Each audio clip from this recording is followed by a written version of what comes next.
Se já começamos então aqui a discussão e pronto. Se já começamos então aqui a discussão e agradeço a todos a vossa presença, especialmente ao Luís, e obrigado mais uma vez por este livro. Não. Um, Pronto, vamos aqui a falar já um pouco sobre o que é que achamos do livro. Todos nós tivemos assim algumas vibes diferentes do personagem de Benjamin Tormenta. Uh, a Marta estava a dizer que tinha a sensação que ele fazia muito lembrar o Geralt de Rivia Ah, ok. e o Rafael que lhe fazia lembrar o Batman, a parte do detetive e aquela parte mais negra, mais sombria. Ok, que giro. Se calhar tem um bocadinho de cada um, é verdade.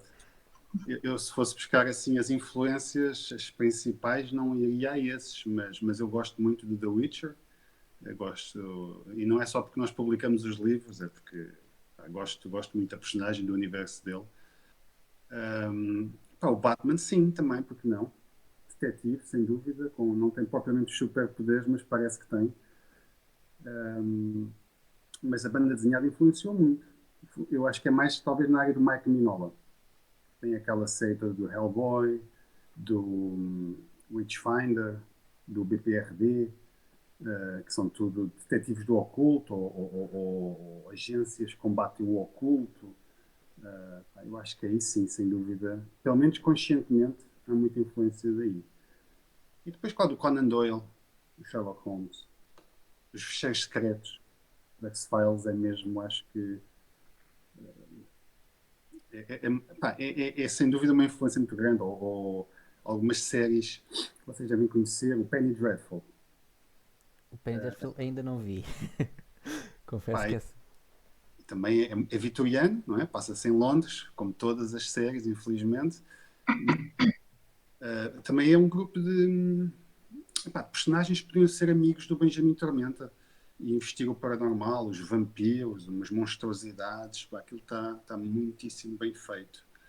Uh, São só 3, 4 temporadas, mas vale a pena. Mas ok. E depois, o bruxeiro, o nome bruxeiro, sem dúvida que fui buscar o da Witcher. Porque nós cá não optámos pelo bruxeiro, não sei porquê. O tradutor optou, não sei se é bruxo. É bruxo.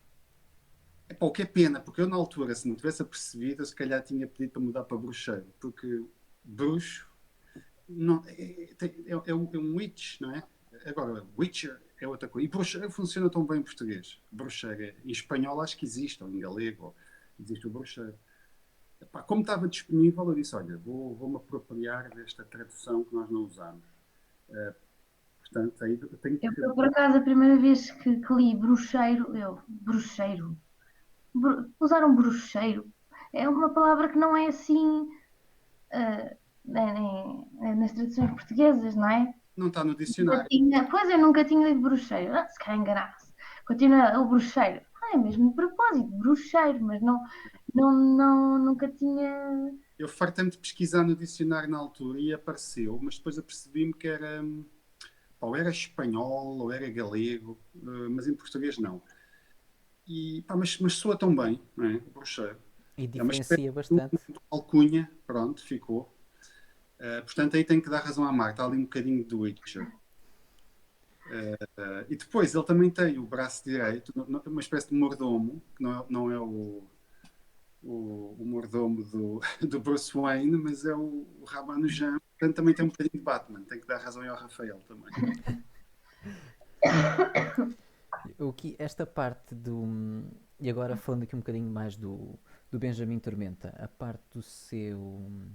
Não só desta influência a nível de criação de personagem, mas também o seu código. Vê-se que ele tem ali um código forte, código de conduta, de atuação, porque muitas vezes o Lamastu quer fazer o que quer e não dá. Essa é uma das coisas giras que sempre que estou a escrever, sabes, ter ali o Lamasto sempre disponível para poder pôr uns diálogos. Dá super jeito. Às vezes queres descrever melhor uma cena, queres transmitir algumas coisas. Pá, que se for o narrador a transmitir é uma coisa, se for o Tormenta a pensá-las é outra. Epá, mas se for o Lamasto a mandar umas tiradas assim bem porcas, mas que acrescentam informação, acrescentam detalhes, Pá, é uma bengala que dá imenso jeito. Sinto sempre muito gosto em pôr lá mais para falar. E sim, ele é o lado negro do Tormenta, portanto, epá, ele quer sempre o pior. O Lamastro quer ver tudo a arder, quer sempre ver quanto mais sangue e E violência. depravação e violência e tudo. A Tormenta tem que estar sempre, tem que tirar o máximo que pode do demónio sem ceder, sem conceder tudo que o demónio quer. E às vezes consegue, outras vezes não. Eu tenho um conto, porque o segundo volume pá, já vai muito adiantado. Eu comecei o segundo volume pelo último conto, pá, que na verdade está tão grande esse conto, que é um romance, de certa maneira, porque ficou com 80 mil palavras, talvez, que segundo aquelas escalas que dividem o que é um conto, uma novela, uma noveleta, um romance, segundo essas contabilidades, já é um romance. E é uma história toda passada quase no Egito. As personagens saem, vão para Gibraltar, depois vão para Malta e depois vão para Alexandria e depois no Egito tem uma aventura imensa. Que eu, honestamente, acho que é o melhor conto até agora do Tormenta. E onde se revela muita informação do Lamastro. Que eu sentia que isto tinha que ser escrito, alguns, não é? Tinha que haver mais informação sobre o Lamastro. Quem é que é, de onde é que vem, mais detalhes sobre o demónio. E esse conto, nesse aspecto, ficou muito giro, porque o Lamastro teve mais presença, faz mesmo parte da história.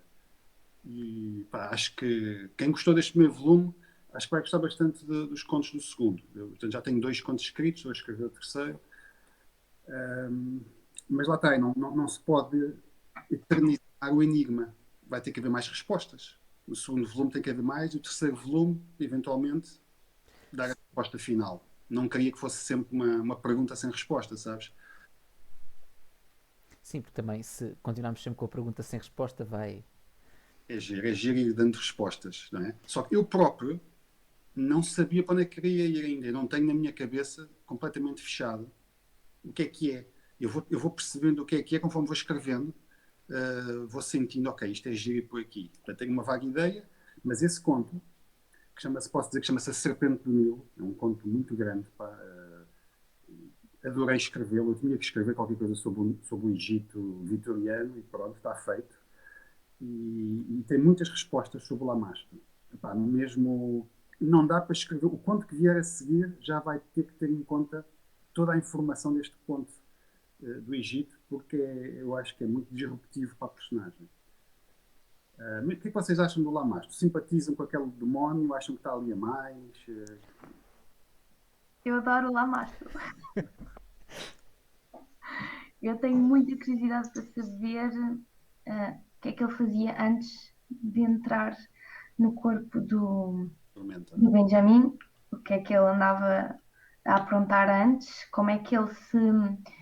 Portanto, ele tinha um corpo dele ou também estava noutro hospedeiro, esse tipo de história anterior à que nós seguimos. Ok. Tenho muita curiosidade em saber. Eu também tenho. É uma grande pergunta. Onde é que ele estava? Porquê é que ele foi para o corpo de Tormenta? Há quanto tempo é que está lá preso? O livro não diz. Pois, Não. E uma coisa que nos dá. Quando ele estuda as tatuagens, aquele bocadinho que nos diz que ele estudou do código das tatuagens, que quem fez aquelas tatuagens já há mais de 200 anos que já tinha morrido, acho que era algo do género. Sim, E sim, então, que idade tem o Tormenta? exatamente. Há quanto tempo é que ele anda por aí com as tatuagens? Ele não se lembra, não é? Isso também é algo que vai sendo respondido depois ao longo de próximos contos, um pedacinho de cada vez. Que eu, de certa maneira, acho que mais interessante até do que a narrativa principal de cada conto, o caso que ele investiga, mais interessante para mim é essa narrativa, esse arco narrativo superior, que é a relação do Tormenta com o Lamasto, de onde é que eles vêm, há quanto tempo, e para onde é que eles vão, não é? E isso vai sendo contado nos contos. Sim, porque eles não sabemos exatamente. É como a Marta estava a perguntar: há quanto tempo é que o Lamasto existe e será que estava no corpo do Tormenta? Será que estava noutro corpo? Se calhar até existia no próprio Tormenta e é por isso que ele não se lembra de quem é, do que é que fez. Se calhar era o Lamastro que tomava conta do corpo totalmente dele. Pode ser. Isso também já está equacionado, essa possibilidade. É um caminho. Ele pode ter-se libertado do controle do demónio numa determinada altura e para trás ficou tudo no esquecimento, não é? No oblívio. Mas isso vai ser tudo explicado aos poucos. Portanto, pá, eu gosto muito do Lamasto e não imaginava o Tormenta sem ele. E quando não posso pôr o Lamasto a falar por alguma razão, sinto sempre pena. Porque eu gostava de pôr sempre aquele comentário porco, aquela laracha que ele manda a tirar abaixo toda a gente, a tirar abaixo o Tormenta constantemente. Quando o Tormenta fuma bastante ópio, o Lamasta tem que se calar. E não é tão divertido. Falta ali, sabes? Mas pronto, o Tormenta precisa de paz de espírito. Às vezes precisa de tirar aquele ruído da cabeça. Ou porque quer fazer alguma coisa que não quer que o demónio veja, ou porque o demónio não lhe está a deixar paz de espírito para ele poder fazer algo, não é? Então ele ou se injeta, ou fuma, ou faz o que for necessário. E fica o Tormenta mais cinzento e menos interessante. Mas pronto, também precisa. Sim, porque mais do que tudo, o Lamasto também nas suas tiradas, e há bocadinho falava-se da descrição do mundo, dele mandar um comentário e isso ajuda a descrever o mundo, mas também nos ajuda a conhecer o mundo, porque o Lamasto tem um conhecimento milenar e que conseguimos pôr ali e não é preciso explicação, porque o Lamasto sabe porque sabe. Exatamente. O know-how dele aparentemente são milhares de anos de experiência e de memórias, porque fica mais ou menos claro que será um demónio sumério. Os sumérios andavam cá para há 6.000 anos, portanto, será que o demónio está, não digo no Tormenta, não é? Mas está consciente, vivo, entre aspas, há 6 milénios? Imagina ele tudo o que ele viu, e ele gaba-se, não é? Há passagens em que ele se gaba de tudo o que viu, tudo o que fez, e agora está aprisionado neste único, o homem não pode sair, e por isso odeia. É uma personagem que eu gosto muito. Outra personagem que eu gosto muito, não sei o que é que vocês acham, mas eu tenho sempre curiosidade em perguntar, porque eu posso sentir uma coisa e os leitores sentem outra. É o criado do O Raj. o Ramanujan. O que é que vocês acham da personagem? Eu pessoalmente gosto muito, mas... Rafael, se calhar começamos por ti. Eu. Ok, o que é que eu achei? Eu. Por acaso fiquei bastante curioso de saber um bocado mais sobre o criado. Pronto, não sei se eventualmente se vamos saber alguma coisa, mas acho que também foi das personagens sim, que eu fiquei assim, mais curioso de saber, porque ele porque dá-se muito fica-se com a impressão de que ele pronto, realmente tinha uma história antes de se ter encontrado com o Tormenta e sim, fiquei bastante curioso de saber o que é que se passava ali antes e o que é que o fez mudar para ser pronto como ele é agora, não é? Sim, exatamente. Eu sem dúvida isso mesmo estás a dizer. Há ali uma história que ainda não foi apresentada, foi só insinuada. Ele é assassino daqueles tugues indianos. Qualquer coisa aconteceu, ele ficou com uma dívida para com o Tormenta, e agora é uma espécie de cãozinho de guarda, de mãe, de irmão, de pai, que não o larga. E se calhar sem o Rajo, o Tormenta já tinha ido esta para melhor algumas vezes. E isso vai ter que ser explicado. Não pode ficar eternamente também por explicar. O que é que aconteceu? Portanto, há de haver um conto em que o Tormenta vai viajar para Goa, que fazia parte do Império, na altura. E nesse conto, eu gostava de poder contar a história toda. Ok? Como é que eles se encontraram? Porque é que eles têm esta ligação tão forte? E o que é que fez o Raj abandonar tudo e seguir para a Europa, para Lisboa? Uma coisa gira, no segundo volume, o primeiro conto do segundo volume é um conto muito pequenino, de 12 ou 13 páginas, só com o Raj. Ele é a personagem principal do princípio ao fim. O Tormenta só entra nas últimas 4 ou 5 linhas. E é um conto que está muito giro. modéstia à parte, eu adorei escrevê-lo. Eu escrevi depois do outro, do Serpente do Nilo, que é muito grande. Eu tive 4 meses, quase 5 a escrevê-lo. Pá, e quando acabei, estava Fazer ali um bocadinho do desmame do pá, personagem. estava muito satisfeito com o conto, muito satisfeito. E ainda não o revi, repara, já o dei a ler a 4 ou 5 pessoas, mas eu ainda não imprimi para rever, porque agora vou ter que mexer nele outra vez. E até porque eu já arranjei mais informações sobre o Caio de 1800 e quero acrescentar mais algumas coisas. Mas estava tão farto que eu disse: olha, tenho que escrever um conto pequenino. Tem que ser uma coisa pequenina para escrever assim 2 semanas. E eu tinha uma ideia para um conto do Ramanujan que serve fundamentalmente para dar a conhecer mais sobre a personagem. Para quem gosta da personagem, ter ali o que é que vai dentro da cabeça dele. Ok? Basicamente, o Ramanujan dá a ideia de que quando não está ao serviço do Tormenta, ele, como dizias no outro dia na entrevista na SIC, um, ali no Chiado, os dandies que se passeavam, mudavam de roupa a todas as horas e assim, o Ramanujan com aquela coisa da etiqueta e tudo mais, dá a ideia que ele anda a aproveitar um bocadinho isso de andar ali a fazer-se ver, bem vestidinho. Ele é muito vaidoso e de certa maneira, obriga o Tormento a andar na linha, vestido com o mínimo de. De Pá, rigor. naquela época, os burgueses e os dandies epá, tinham que andar bem vestidos. Não é como hoje em dia que qualquer um mete umas calças de gangue e uma t-shirt e vai de chinelos. Epá, é impensável. Portanto, ele é muito vaidoso. A questão é o que é que resta dentro dele do assassino? Aquele assassino, não é? Quanto é que ainda há de assassino dentro dele? E é isso que esse conto vai responder. Eu acho que para quem gosta da personagem vai ser um conto giro de ler.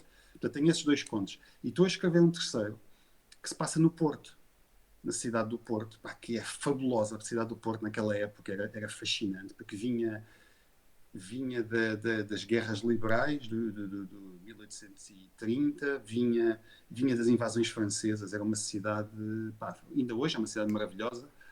Eu fui lá há 15 dias para pesquisar algumas coisas. Eu conheço bem o Porto, vou lá todos os anos, mas desta vez fui mesmo para pesquisar umas coisas específicas. Epá, e li um livro, reli, que eu já tinha lido várias vezes, que é Uma Família Inglesa, do Júlio Diniz. Quando era miúdo li, pois já tinha lido há uns 10 anos, e desta vez peguei, só para tirar algumas ideias do Porto de 1850, 60. Epá, mas quando estava a ler, decidi roubar as personagens todas de Júlio Diniz e pô-las no conto. Portanto, em Lisboa vou muitas vezes buscar personagens do Essa de Queiroz e desta vez vou buscar personagens ao Júlio Diniz. Epá, e acho que vai ficar engraçado. Este conto começou, que tem 20 páginas, acho que vai ser mais um daqueles que vai ter umas 70 ou 80. Mas o Júlio Diniz, coitado, vai dar assim umas cambalhotas lá no túmulo, porque acho que vai ficar um bocado mal as personagens dele.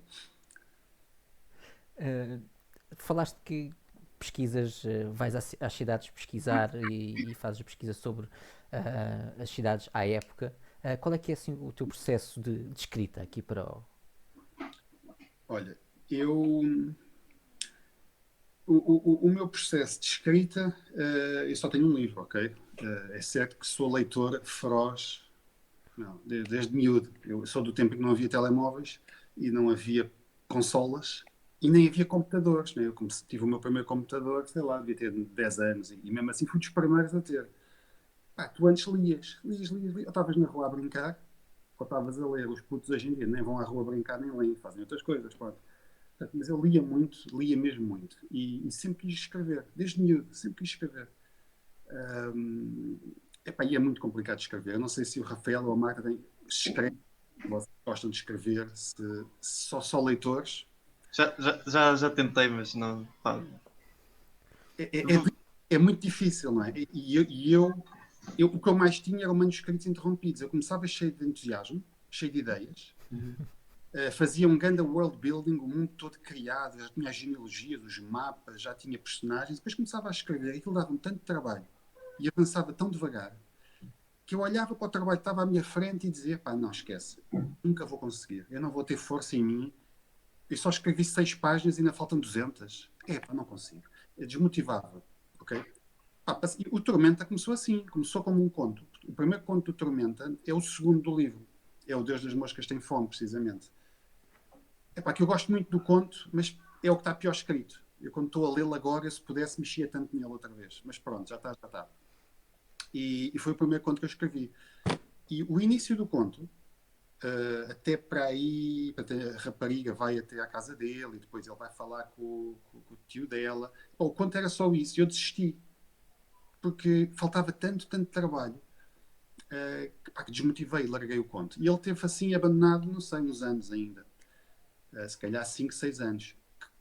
Depois, quando me deu para escrever e me obrigar a escrever 200 palavras por dia, eu disse, desta vez eu vou tentar. 200 palavras é pouquinho, vocês olham para o Word, 200 palavras são 15 linhas.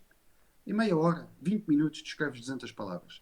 E eu obriguei-me a escrevê-las sem fazer grandes revisões. Eu era muito perfeccionista, sabe? Andava à procura do sinónimo e a pontuação, e será que isto está a fluir bem? Li em voz alta 20 vezes. Não dá, para mim não dá. Eu tive que passar a escrever 200 palavras de seguida, sem me preocupar se está bonito, se está fluido, se está a soar bem. Eu não sei qual é o relógio que ele tem, eu ponho só o relógio e depois ponho sublinha amarelo e já sei que tenho que voltar lá no final para escolher qual é o relógio, se é uma corrente, se é de ouro, se é de prata, se tem um monograma, não interessa naquele momento. Eu quero é fazer as 200 palavras. E custou-me imenso no início, eu sentia-me quase um miúdo que era obrigado a fazer trabalhos de casa, sabes? Sem querer. Mas olha, escrevia, e um belo dia, sem dar conta, escrevia as 200 palavras, 500, e no dia a seguir estava mortinho por vir para o computador e nasceu em mim. Eu não consigo passar um dia sem escrever. Se não escrevo é porque não consigo, porque olha, hoje, por exemplo, não consegui escrever. Hoje de manhã escrevi aqui 2 ou 3 linhas, mas não há stress. Eu sei que amanhã escrevo 500 ou 600 e compenso. Está pacífico. Portanto, o método fundamentalmente foi esse, olha, arranjar uma forma de me obrigar a escrever, porque ideias não me faltavam. Se calhar tenho 30 anos de ideias aqui, sabes, nas gavetas, e agora estou a pô-las cá para fora. Há um bocadinho do Batman, como o Rafael dizia, há um bocadinho do Witcher, como a Marta, há um bocadinho do Sherlock Holmes, um bocadinho do Mark Mignola, um bocadinho do Alan Moore. São milhões de influências.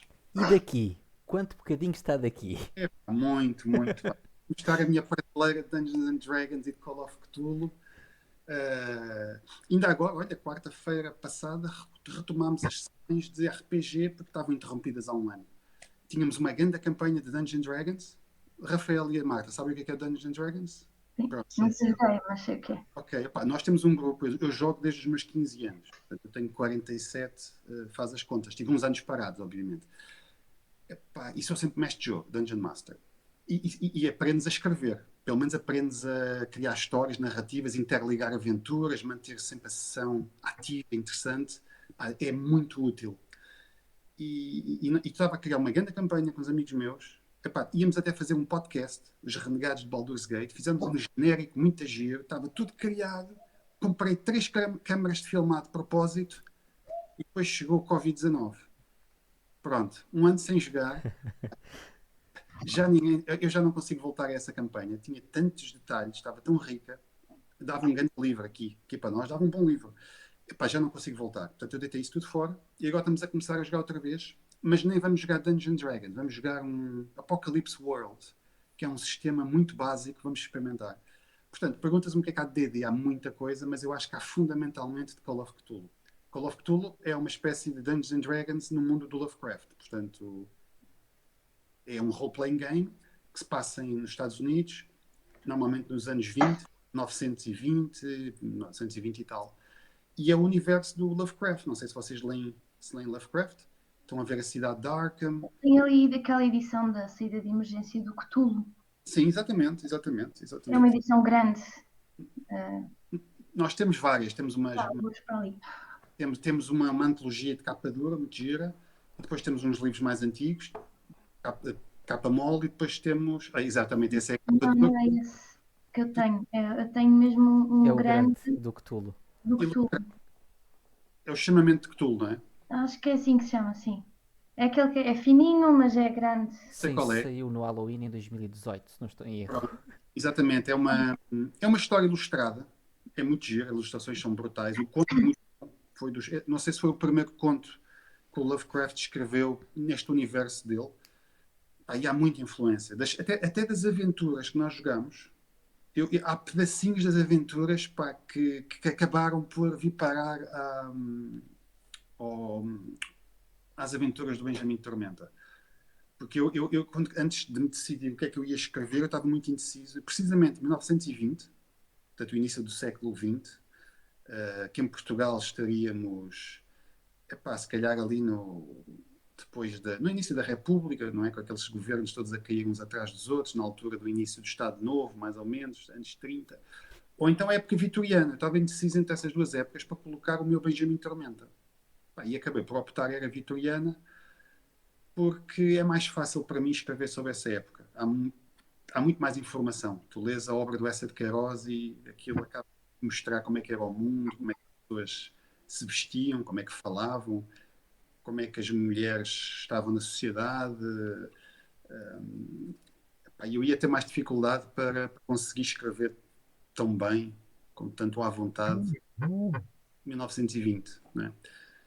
Sim, Portanto, um pós-guerra, um pós-Primeira Guerra e tudo mais.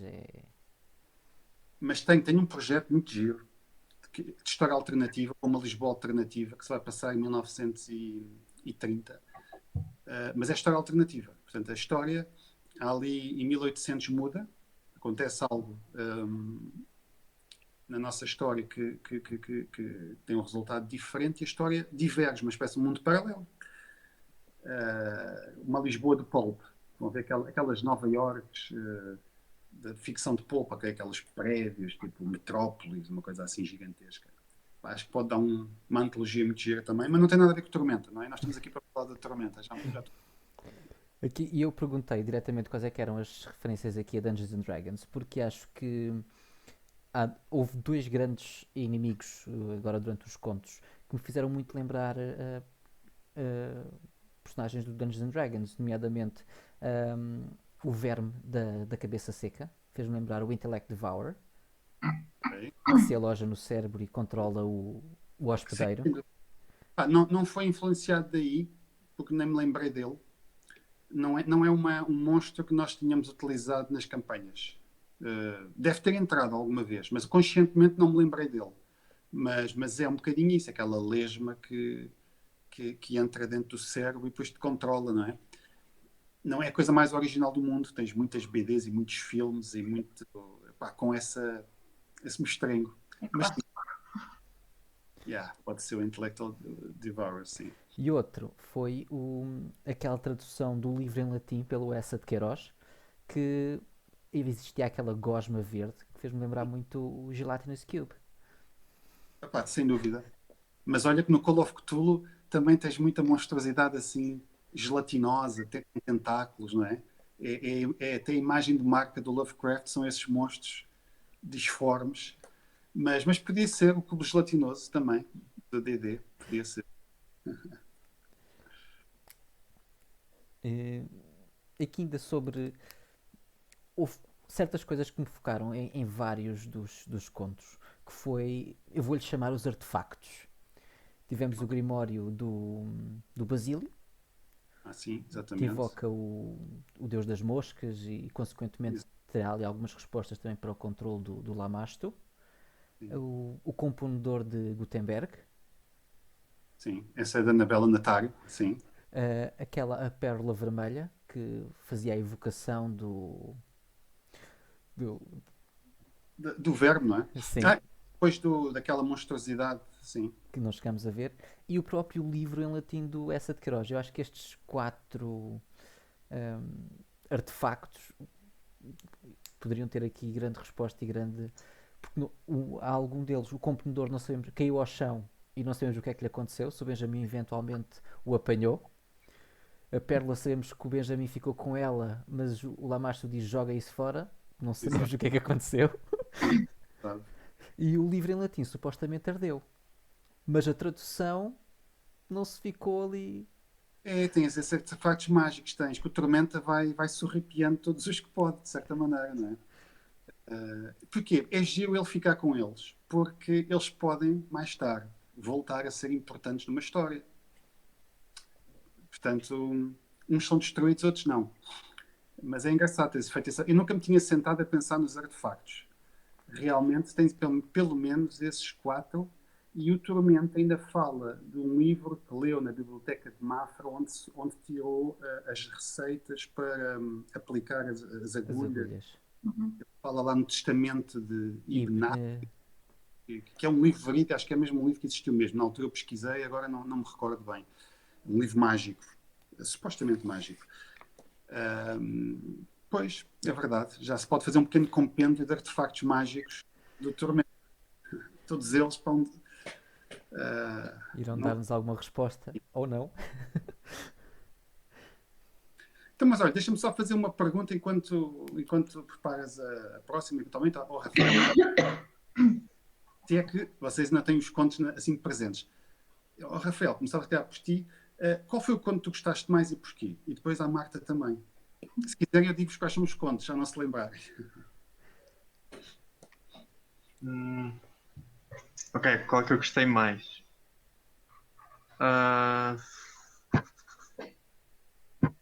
Se calhar agora não tenho assim todos bem presentes na minha cabeça. Pergunta difícil, não é? Eu se calhar. O primeiro é aquele passado em Macau. Sim. Depois o segundo é o Deus das Moscas Tem Fome, portanto, quando ele vai para Sintra e tem aquela palacete abandonada lá dos condes. Depois o terceiro é o que se esconde na cabeça seca. É o verme que ainda agora falávamos. Vai até Cascais. Depois temos o da Bela Natário, aquele do feiticeiro do Torre Velho. E depois há mais dois, que é o do Essa de Queiroz. E o último é aquele em que a Madame Moe volta a aparecer, em que ele faz aquela perseguição. Em balão a dar quente. Em balão, exatamente. Eu acho que vou dizer que os que eu gostei mais foi o primeiro e o último. Eu também. Porque normalmente o que eu costumo gostar mais nas histórias é sempre como é que eu ia dizer? A construção do mundo e de organizações e de como é que pronto, e eu fiquei bastante curioso com como é que se chama? A Irmandade da Serpente Verde. Fiquei bastante curioso com isso e gostei bastante da personagem da Madame Wei. Acho que muito provavelmente é a razão sequer por eu ter estas escolhas dos meus favoritos. Porque fiquei bastante curioso com a Irmandade e que possível papel é que pronto, poderá ter na continuação da história. E depois o último conto acaba por repegar, não é? na Irmandade e revelar mais um bocadinho da ameaça que eles podiam representar, não é? Mas acho que ainda pode haver muito para contar. Não é? Irmandade. Devem regressar, acho que sim. Ok, que giro. Tem muita gente, nunca tive ninguém dizer que era o primeiro e o último, vocês vão os dois dizer o mesmo, não é? Eu, quando comecei a ler o primeiro, eu gostei muito lá está, da Madame Wei, porque ela ser uma personagem, era uma mulher supostamente bonita e depois, afinal, não era, e era uma espécie de criatura. E logo o facto de ser uma mulher e depois transformar-se em criatura do género, só tem aquela faceta, mas é muito mais perigosa que isso, captou-me logo a atenção. E ao longo do livro, eu quase que fiquei desiludida por ela não aparecer mais. E quando apareceu no último conto, eu, está aqui! Porque eu claramente tinha vontade de continuar na história, mas depois, ao longo do livro, nunca mais aparecia. Mas que raio, aquilo parecia mesmo que ia continuar. Eu estava muito curiosa com a continuação dela. Porque como gostei dela, fiquei muito curiosa como é que a irmandade dela, como é que a história dela se interligar nele. Porque, aliás, eu quando comecei a ler o livro não sabia que era de contos. Eu pensava que era seguido, era texto seguido. Depois comecei a folhear o livro e fui vendo que aquilo tinha contos. E quando vi que não entrava a Madame Wei, fiquei com aquela vontade de saber mais sobre ela. E depois também gostei muito da ilustração logo que apareceu, que agora não encontro, que é com ela jeitosa. Com Carla bonita. Está aqui, Aparece a cores na revista Bang, exatamente. esta aqui.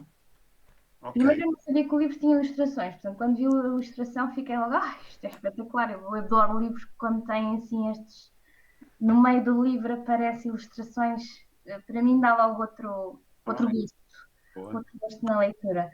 E quando vi que ela era assim meio oriental, eu também gosto muito assim desse tipo de personagens.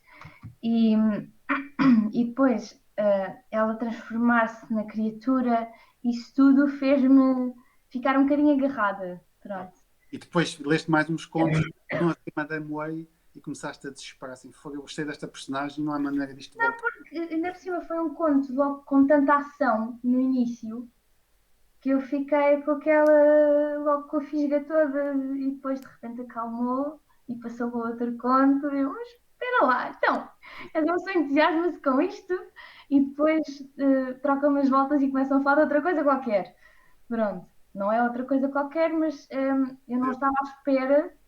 E quando chegaste ao último conto e a Madame Wei regressou, sentes que o conto teve a altura daquilo da expectativa? Gostaste Pronto. Mas eu queria mais, queria que o último conto tivesse sido um bocadinho maior, Sim. ou que os outros contos tivessem sido mais pequenos para este ser maior, porque fiquei com a. Como é que eu hei de dizer?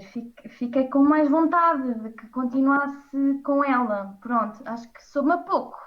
Sim. É mais isso que eu quero dizer, soube-me a pouco. A Madame Wei regressar então no segundo volume, obrigatoriamente. Não é? Obrigatoriamente, sim. Mas contou-se muita coisa sobre ela. Sim, mas mesmo assim, talvez porque como o resto do livro não se focou nela, Sim. lá está, teve-me aquele saborzinho pequeno da Madame Web. Gostava que tivesse tido mais relação com os outros contos e tudo. Assim, há pessoal que me diz, epá, o Benjamin Tormenta precisa de um grande vilão, de um Némesis, de um grande adversário. Sim, o arqui-inimigo. É o inimigo. Sherlock Holmes tem lá o Dr. Moriarty. Sim. Epá, o Batman tem o Joker. Epá, e um amigo meu me dizia, epá, o Benjamin Tormenta precisa de um grande arqui-inimigo. Mas não pode ser a Madame Wei, dizia-me ele. Eu fiquei desiludido, eu achei que a Madame Wei eventualmente até podia ser grande arqui-inimiga. O que é que vocês acham? Acham que ela tem potencial para ser uma arqui-inimiga? Ou... Eu acho que sim. Aliás, eu até fiquei com a impressão de que ou seja, tudo que rodeava, todas as cenas sobre a Madame Wei, sobre a Irmandade, eram como se fosse uma espécie de build-up para fazer, se calhar, não só a Madame Wei, mas toda a Irmandade e tudo que rodeasse essa Irmandade e os membros serem. Ou seja, ser a Irmandade, ser esse tal o arqui-inimigo do Tormenta, que seria, pelo menos a mim, eu fiquei com a impressão de que eles seriam, se não o vilão principal, um grande vilão principal para o Tormenta, sim. Okay. Sim, no último conto acabam por ser, não é? Eles quase que conseguem fazer cair o governo, não é? O governo, mas se calhar para quem gostou, não é? Sabe pouco, verdade. Sim, não só a Irmandade da Serpente Verde, como também agora a Companhia Negra. Yeah. A Companhia Negra também tem. Foi roubar o nome ao Glenn Cook, obviamente. Porque agora basicamente vê-se que a Irmandade da Serpente Verde tem um poder difundido e muito maior. E acho que sim, acho que ela dará uma grande arqui-inimiga para o Tormenta. Vou ser sincero, eu não ia colocar a Madame Wei no segundo volume. Já tenho a coisa estruturada. Epá, e não pensei mais na Madame Wei. mas é uma pena. Vou ter que pôr um conto dela, um conto importante. Oh, Marta, está descansada. Tem que ser uma coisa com peso. Mas eu acho que há uma coisa que vocês não falaram, pode ser que na minha cabeça exista e depois na cabeça do leitor não existe, que é uma certa química que há entre a Whey e o Tormenta. Em que, não é? Parece que há ali qualquer coisa, uma relação de amor-ódio. Eu no início, no primeiro conto, eu até pensei que pudesse existir, não digo romance, Ali um romance flirt. não, mas assim, ali uma espécie de seduçãozinha antes dela se mostrar o que ela era. Eu até Exato. pensei que eles se envolvessem de alguma forma, mas O depois foi amante por outro caminho. lá Mas há ali uma espécie de provocação entre sim, um e o outro, pelo menos pareceu. lá aquele senhor, o amante da Madame Whey que fica lá em cima, cheio de ciúmes, também pensou que eles tinham alguma coisa. Mas o Tormenta depois pega na bengala e dá com ela na cabeça assim da Madame Whey, sem mais nem Sim, e menos. arranca-lhe o colar E que. arranca lá. E percebemos que não vai rolar nada. Eu acho que uma coisa que eu tentei é o Tormenta está fascinado. E espero ter conseguido passar isso para vocês dirão. Ele está desejoso de saber se ela é uma mulher humana normal que tem algum tipo de maldição que a transforma naquela criatura, Ou se é ao contrário. se ela é uma monstruosidade que se mascara de mulher, não é? Ele quer saber e não percebeu ainda. E isso acho que é uma coisa que se pode responder de alguma maneira no próximo conto e fazer a Irmandade da Serpente Verde regressar. Um, já vão dar trabalho, vou ter que. A ideia é essa: cada livro apresenta um bocadinho mais do Ramanujan, apresenta um bocadinho mais do Tormenta, um bocadinho mais do Lamastro, porque não um bocadinho mais da Irmandade e da Madame Whey, para tudo ficar mais denso e tudo começar a ter respostas e em direção a um final qualquer, não é? Mas que é giro. Olha, é a primeira vez que me dizem que gostaram mais do primeiro e do último. Tenho tido muita gente a gostar de Deus das Moscas Tem Fome, muita gente a gostar do Essa de Queiroz, que também é um dos meus contos favoritos. Porque tem o Essa, pronto, como tem o Essa, adorei escrever com o Essa, fui buscar tudo que feições físicas e lógicas e tentei ser o mais fiel. E, honestamente, eu acho que está muito fiel ao que ele era. Olha, muito giro. Gostei muito das vossas respostas. Pronto. Eu tenho... E porquê o título? O Deus das Moscas tem fome. Porquê o título? O Deus das Moscas tem fome. Porque o Deus das Moscas é o tal Belzebub, não é? É aquela entidade que eles convocam naquele chalé em Sintra e depois têm que fugir e a entidade fica presa lá na casa durante meio século.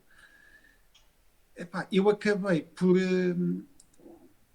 escolher ser o Deus das Moscas, o Deus da pestilência. Achei o monstro muito interessante. Fisicamente inventei bastante, mas o conto teve outro nome durante muito tempo. E à última da hora, não sei, piscou-me qualquer coisa na cabeça, o Deus das Moscas tem fome. Assim, este título é muito giro, fica no ouvido.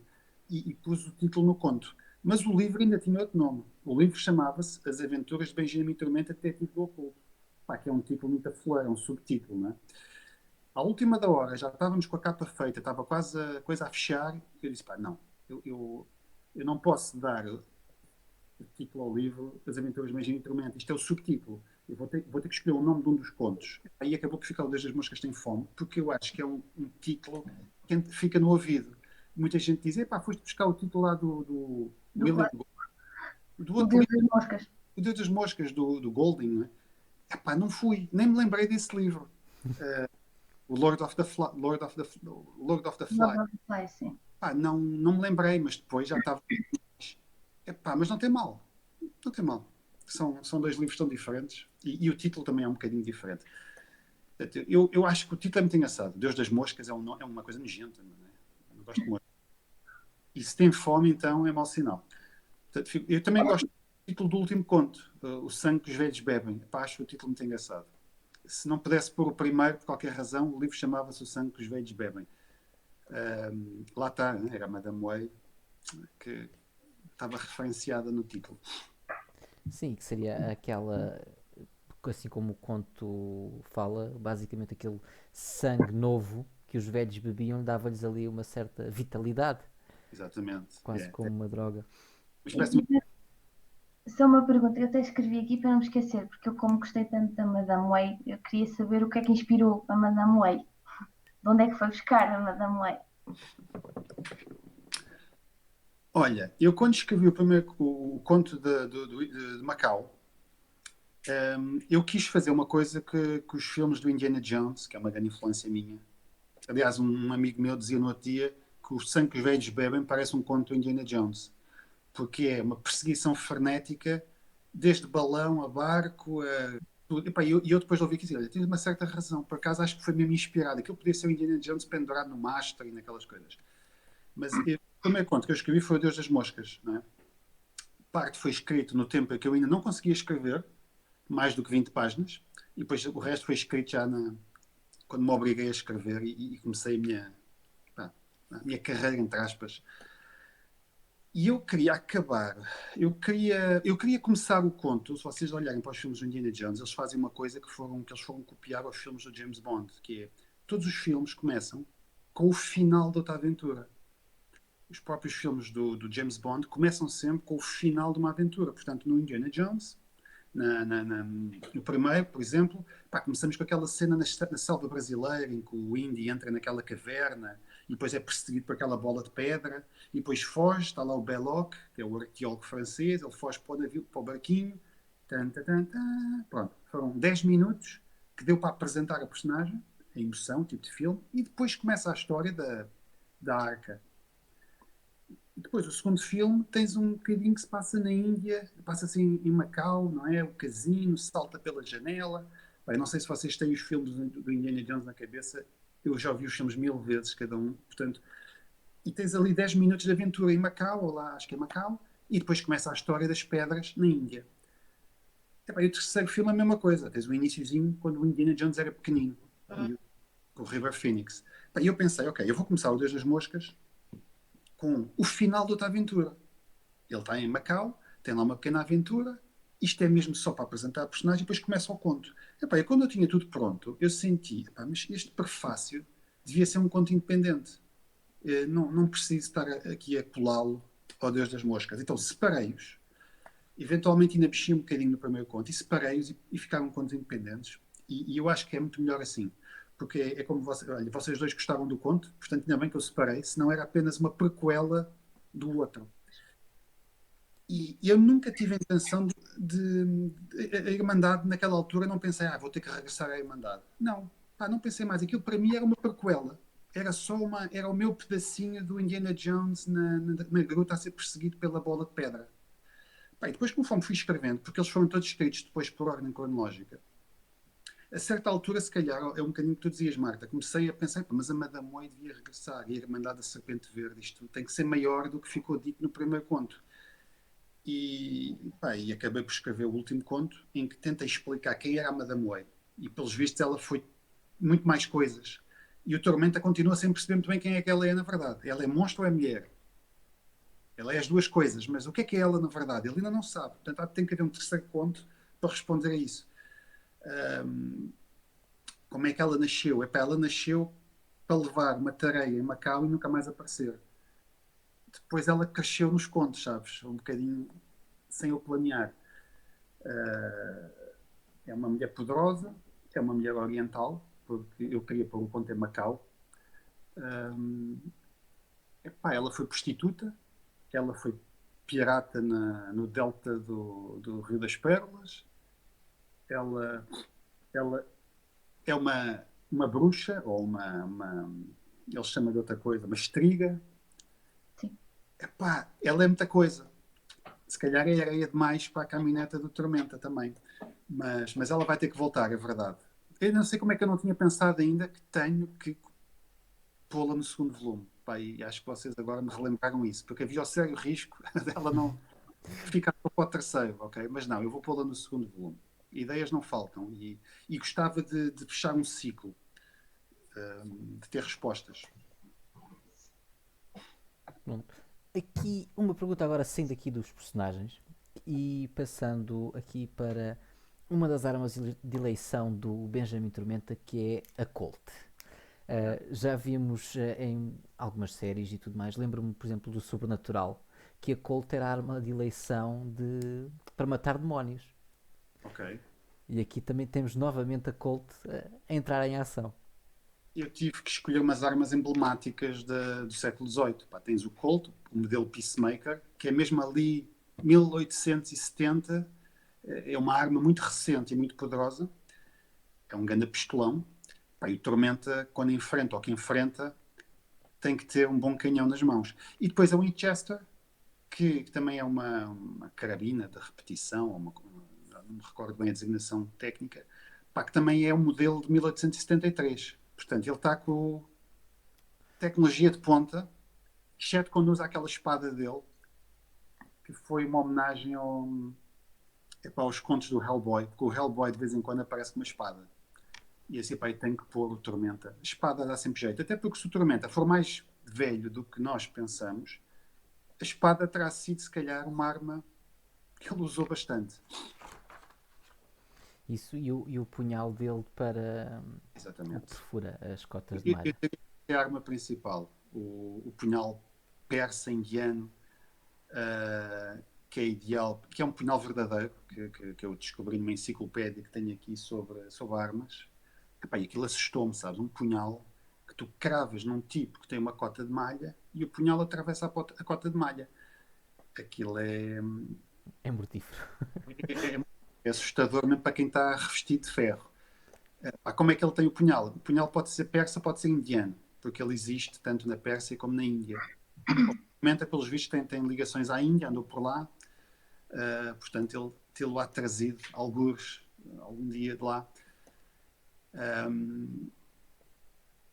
Uma coisa que vos queria dizer, que eu acho que eu queria muito levar o Tormento a grandes cidades. Pá, gostava muito de ter um conto em Londres, Londres vitoriana. Nós percebemos que ele já lá teve e já lá teve aventuras, mas nós não temos um conto do Tormenta em Londres. Gostava muito de o levar a Paris, aquela Paris 1800. Pá, Constantinopla, que era uma mega cidade que pertencia ao Império Otomano. O Império Otomano ainda era uma grande potência. E queria também pô-lo no Egito.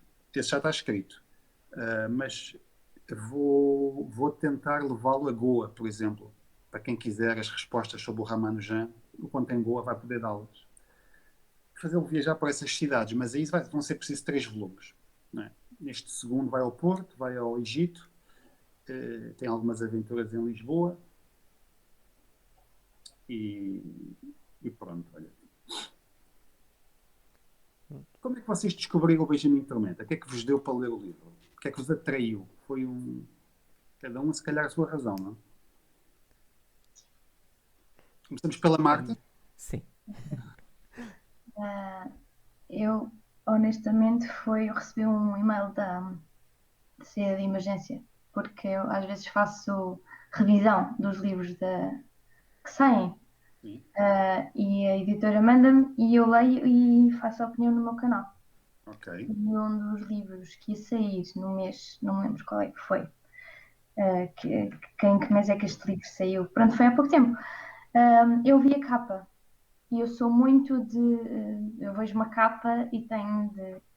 Ok, eu gosto da capa, tenho de ver o que é aquilo. E Ok. vi a capa, que depois também é uma pergunta que eu tenho para fazer, mas já faço. Ok. Relativamente à capa, e depois vi, portanto, isto aqui chamou-me logo a atenção e o dito cujo. Epá, isto é mesmo na minha onda de fantasia, deixa-me cá ver o que é isto. E entretanto eles mandaram-me o livro, eu sem saber grande coisa do livro. Aliás, eu não sabia que era livro de contos, pensava que era história corrida. Mas tinha percebido que era numa altura já, portanto, no século XVIII ou XIX, assim em Lisboa. E eu, opa, isto é de um autor português que eu ainda não ouvi falar, mas ótimo, autor português de fantasia, que o pessoal está sempre a querer, é autores portugueses de fantasia, que há poucos, ou melhor, se calhar não há poucos, mas o pessoal não conhece. E então eu fiquei naquela, é mesmo a minha onda. Então foi aí que eu peguei no livro e depois a Madame Whey conquistou-me. Aliás, isto era leitura conjunta. Eu comecei a ler, mas depois o O Miguel até me chamou para o grupo, olha, estás a ler, nós também vamos ler, só que eu não consegui cumprir as metas, tive de ler todos assim, rajada, pronto. Porque eu adorei o primeiro conto e fiquei logo com vontade de ler o resto e depois já sabem o resto. Mas foi, honestamente, foi a capa, portanto, eu recebi o e-mail da novidade, não é? Depois foi a capa que me Ok, chamou boa. logo. É bom ver que as capas ainda. As capas contam muito. Um bom livro com uma capa má Não tem grandes hipóteses. é mau, é Yeah. péssimo. É. Mas, pronto, um bom livro com uma capa boa Uma É capa, nós. e uma é capa que consiga apelar ao tipo de leitor que nós queremos conquistar. Porque não é todo o leitor, não é, que vai gostar de um Benjamin Tormenta. Sim. E eu acho ainda bem que estás. A capa foi pensada mesmo para leitores então como tu, que gostam fantástico, gostam do horror e Pois foi o que me chamou, foi ver o Oculto, de ter tido o Oculto, depois tinha uma aura à volta dele assim meia sombria. Pá, isto é mesmo a minha onda. ainda bem, ainda bem. Então, Rafael, como é que tu foste parar aqui à Lisboa de Benjamin Tormenta? Portanto, eu acho, por um lado foi muito pela mesma onda de isto ser exatamente o tipo de história que eu gosto. Ou seja, eu tomei conhecimento do livro exatamente por causa do clube. E eu lembro-me de quando fui ver, pronto, fiquei interessado em ler as sinopses sobre o que é que queríamos ler, e eu lembro-me de quando li a sinopse deste livro, eu lembro-me de pensar exatamente que. Lembro-me de pensar que isto ia ser um livro que era exatamente do tipo de coisa que eu gostava, com demónios, detetives, até que foi a parte. Foi. Como é que eu ia dizer? Foi uma coisa que eu gostei bastante de ler. Foi É porreiro, porque tanto a capa como a sinopse são feitas. Se a pessoa que lê a capa e lê a sinopse, não ficar logo apaixonado pela ideia de ler o livro, pá, o livro não é para ela. Eu acho que esta sinopse conjugam para quem olhar, ver a capa, vir a ler a sinopse e dizer: epá, isto acho que é mesmo para mim. É porque é mesmo para ti. Pá, pois podes gostar ou podes não gostar, porque pode ser, está mal escrito, não gosto da personagem. Mas o tipo de história, pá, se tu não gostas daquela sinopse, daquela capa, então o livro não é. Vale a pena, pois. E pá, ainda bem gostar. E tu, Miguel, Foi assim um bocadinho também o mix. Também recebi o e-mail da CID de emergência com as novidades e eu olhei para a capa e disse: epá, isto é mesmo a minha cara. Li a sinopse e então acabou por ser mesmo. E algum de vocês tem a última banga que saiu agora há coisa de tenho. 3. Conseguir buscar ali, 2 segundos. Pronto, eu também tenho alguns aqui. Ainda está nas FNACs, Marta, tens que ir buscar. Eu não tenho FNAC aqui. Não Não há? há FNAC, não.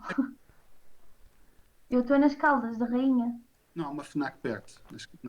Há em Torres, acho eu. Em Torres Vedras, talvez seja mais perto. em Torres Vedras, sim. Pois.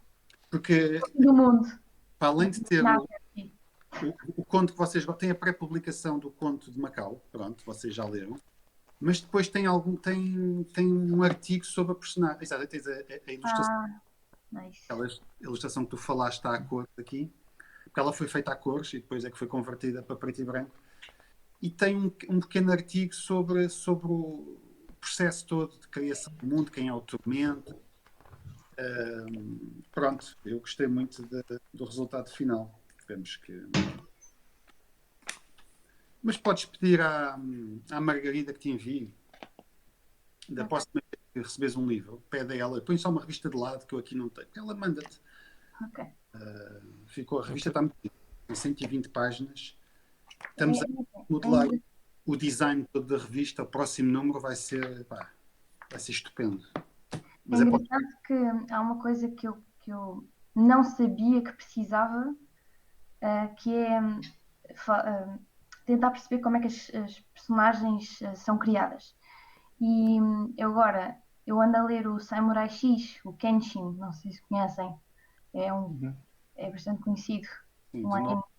anime. Sim, Aquele Samurai X, que tem um X na ok, cara, ok. pronto. E eu ando a ler os mangás. E lá, pelo menos em português, tem lá a criação das personagens em cada volume, tem a criação de cada personagem ao longo dos volumes. E é como se o autor estivesse a falar connosco. Uhum.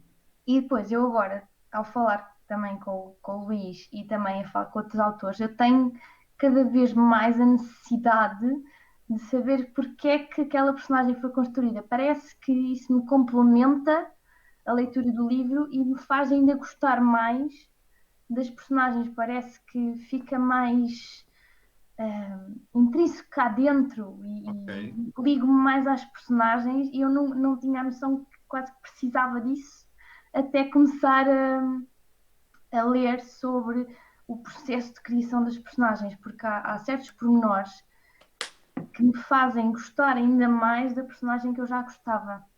Ok. Faz-me ligar mais a ela. Portanto, eu tenho achado essa curiosidade. Eu também sinto isso. Quando são aquelas personagens que eu gosto, Dá pá, vontade de saber mais sobre ela. nunca me canso de saber mais do autor, como é que foi, como é que. Pá, sem dúvida. Das que eu gosto, não é? Daquelas que eu não gosto tanto, não me interessa. Mas daquelas que eu gosto. Ok. Tu disseste que tinhas uma pergunta, Marta. Não sei se. Sim, porque eu soube há relativamente pouco tempo que o Luís era o editor da saída de emergência. Sim. E eu queria saber, é curiosidade, Ok. como é que, sendo o editor da saída de emergência, como é que foi a criação de um livro criado pelo editor da saída, no género, em termos de praticidade dentro da editora, foi o Luís chegou lá, olha, tenho um livro, quero publicar este livro. Como é O, que foi o processo? o Luís, o Luís autor, virou-se para o Luís editor e disse: Olha, isto é para publicares. E o Luís editor disse: Pá, claro que sim, está bem, deixa-me cá ver se primeiro. Olha, eu só tinha publicado contos até agora. E não sei, é um livro que eu não sei se vocês conhecem, que é Os Anos de Ouro da Pulp Fiction Portuguesa. Não Pá, conheço. se vocês não conhecem, eu desafio-vos no clube, porque não? É um livro de contos que foi organizado por mim e pelo Luís Filipe Silva. Chama-se Os Anos de Ouro da Pulp Fiction Portuguesa.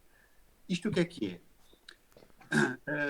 E por acaso do Luís, vamos ler o Terrário agora no próximo mês. Pronto, exatamente. É um grande livro. Ah, então é daí que eu conheço o nome. Estava-me eu já ouvi esse nome em algum lado. Luís Filipe Silva. Sim. Pronto, essa antologia foi organizada por mim e por ele. No início, o objetivo era apenas uma antologia de contos de pulp, contos como aqueles que se escreviam nos anos 30 nos Estados Unidos. Epá, e a certa altura nós demos uma grande camalhota ao conceito de antologia e dissemos, olha, não vamos fazer uma antologia de contos, pura e simplesmente. Nós vamos criar uma realidade alternativa onde vamos fingir que Portugal, nos anos 30, 40, teve mesmo uma tradição de escritores, como o Robert E. Howard e o Lovecraft, que escreviam contos de pulp. Vamos criar editoras, vamos criar autores, vamos criar uma metanarrativa toda ficcionada e depois vamos fingir que estes contos são dos anos 30. Então, essa antologia, se vocês pegarem nela, vocês olham para aquilo e pensam que é uma coletânea de contos escritos em 1930. Foi isso que os jornalistas pensaram, foi isso que os jornalistas disseram quando apresentaram o livro. Uma coletânea de contos dos anos 30, de autores esquecidos, porque a gente, em lado nenhum do livro, conta a verdade. Isto é mesmo, é tipo aquela invasão dos alienígenas que fizeram na rádio nos anos, pá, não sei, 30, 40 também, com o Orson Welles, não é? Nós não dizemos a ninguém que isto são contos contemporâneos. E mais, nós fizemos uma edição facsimilada. Ou seja, os contos estão todos paginados, com paginações diferentes, com gralhas, com manchas, com borrões, a fingir que são facsimiladas de revistas dos anos 30. Pá, aquilo é uma armadilha brutal. E digo, eu tenho lá 2 contos, eu para além de ter organizado com o Filipe Silva, escrevi 2 contos. Isto tudo para dizer que eu tenho lá 2 contos. Pá. Agora, eu recomendo-vos, se vocês gostam, que assim, tem contos de fantasia, de ficção científica, de horror, de western, erótica, tudo aquilo que se escreveu nos anos 30 tem lá. E é escrito por autores, o João Barreiros, outros autores, tem 2 meus, tem contos para 10, 12 pessoas. Alguns são autores da série de emergência. Epá, os contos estão muito giros. Eu escrevi um que é uma espécie do Conan e escrevi outro que é uma espécie da Red Sonja. São duas homenagens que eu faço ao universo do Robert E. Howard. E os contos são muito bons em geral, da antologia. E parecem mesmo contos de época. Vocês pesquisarem na net encontram algumas reviews, regra geral até muito elogiosas. O livro é muito criativo. Nunca se fez nada do género em Portugal. Agora, eu não sei se ainda está à venda ou se já esgotou, não faço ideia. Mas recomendo, vocês considerem isso. Mas pronto, eu só tinha escrito contos, né? E quando comecei a escrever os contos futuramente, a certa altura tive noção que ia conseguir escrever o suficiente para ter um livro. Tinha umas ideias, pronto, e a certa altura disse, olha, eu vou querer publicar isto. Depois de eu ter a certeza que tinha a qualidade mínima, porque não ia publicar uma coisa que eu não me orgulhasse ou que eu soubesse, vão dizer mal, porque está mal escrito e tem montes de falhas e eu depois vou ter que levar na cabeça. Não, eu estou muito satisfeito com o resultado final. Honestamente estou. Acho que dentro do género é um livro que não envergonha. Portanto, a certa altura disse, olha, vou publicá-lo. Tiver que falar com o resto do pessoal da editora, olha, vou publicar aqui um livro de contos. E depois eu quis fazer, eu fiz a capa, e fiz as ilustrações, fiz o design interior, eu fiz tudo no livro, com exceção de paginar mesmo os contos, que foi uma das nossas designers que paginou. Eu quis fazer tudo. No próximo volume já não vou cair nessa esparela, mas foi um projeto muito giro e tem sido muito giro falar com os leitores, ouvir o feedback, porque estamos sempre a aprender. E esta conversa com vocês já me deixou com ideias para o segundo volume, que vou ter que pensar bem nelas. Não posso deixar Madame Web para o terceiro. Vamos ter que fazer qualquer coisa no segundo. Uma dúvida e uma pergunta que ainda tenho. Deixa-me só dizer, a parte da edição, da ilustração, da capa, o pormenor dos capítulos, para mim como leitor isso conta muito, mesmo muito. E eu acho que há certos livros que deixam isso um bocadinho para trás e que perdem um bocadinho na experiência de leitura. Sim. Como leitora, isso também conta a experiência de leitura. E uma das coisas que eu gostei muito no livro foi mesmo estes pormenores, assim, estas coisinhas que dão o seu trabalho, não é? Mas que às vezes descuram. Mas no início de cada capítulo, ter o título, a escolha da letra, Sim. eu acho que está lindíssimo mesmo, eu adorei. Acho que daí também a minha pergunta como editor, se calhar teve mais atenção a esses pormenores, não sei como é que funciona lá dentro, não é? Ok, eu digo como é que funciona. Antigamente eu fazia tudo. Quando a editora arrancou, eu fazia as capas de todos os livros e as paginações e tudo. Fazia tudo. E depois, obviamente, com o passar dos anos, a editora vai fazer 18 anos em novembro. Vai ficar maior de idade. Já vai poder fumar ganzas e já vai presa. E há muitos anos que eu não pagino e que não faço os designs de interior, nem as capas. Muito raramente faço capas. De vez em quando dá-me para fazer uma ou outra, porque eu gosto de fazer, mas não. Nós publicamos 90 livros por ano. Eu, se fizer 2 capas por ano, 3, ok, é bom. Neste aqui, eu disse, eu vou fazer tudo. Quer fazer a capa, quer escolher o tipo de letra, quer fazer os separadores dos contos. E eu fiz o design todo. Porque era o meu livro, eu queria fazer. Eu não posso fazer isso com os outros livros. E nem os designers têm o tempo para estar em cada livro a fazer. As tiragens em Portugal são pequenas. Nós não conseguimos dedicar o tempo todo que gostávamos aos livros a nível de design. Eles não ficam feios, mas às vezes ficam só competentes, estão certinhos.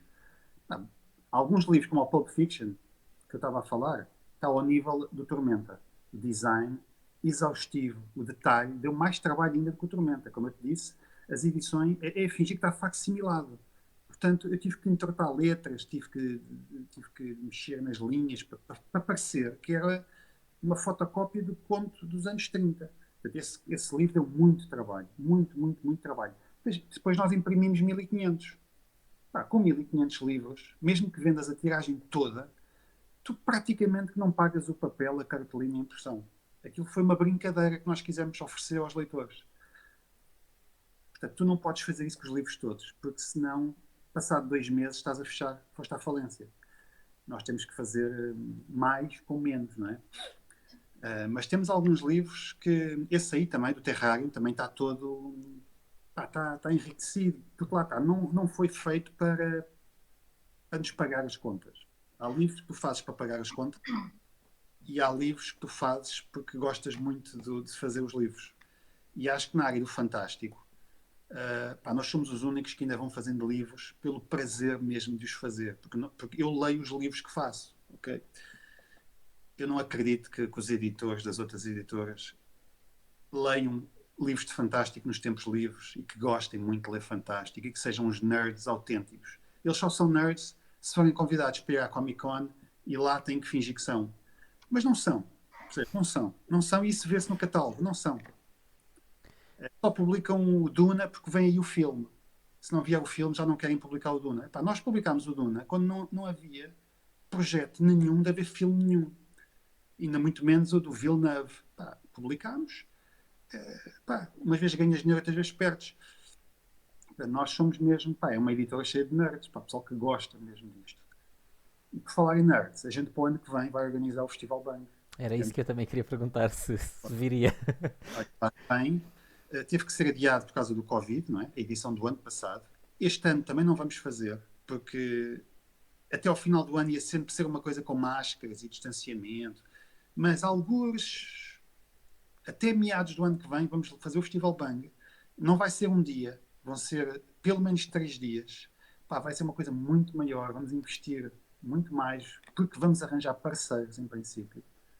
Eu ainda não posso revelar nada, porque também não tenho nada fechado, mas eu gostava de fazer um super festival para nerds como vocês e como eu, que gostam da ficção, gostam da fantasia, gostam do cinema, da televisão, de jogos de tabuleiro, do cosplay. Não é bem a Comic Con, porque a Comic Con é um bocadinho mais o super-homem, muito rápido, está lá em cima. É um bocadinho mais, como dizer, o Comic Con agora está muito pop, está a ficar muito pop. Vai ser uma coisa mais Batman, sabes? Mais, sem superpoderes, mas mais underground. Não é tanto familiar. Comic Con é muito para as famílias, o pai, a mãe, os filhos. Não, é uma coisa para nerds, quem gosta mesmo. E a revista acaba por nos ajudar a saber o que é que devemos fazer, quem é que devemos convidar. Mas sim, para o ano que vem, Festival Bang. Mal tenhamos novidades, a gente anuncia. Ok. Sobre as tatuagens do Benjamin Tormenta.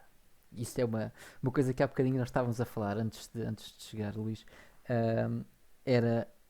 Elas são ao mesmo tempo prisão, mas ao mesmo tempo são também uma forma do Benjamin controlar o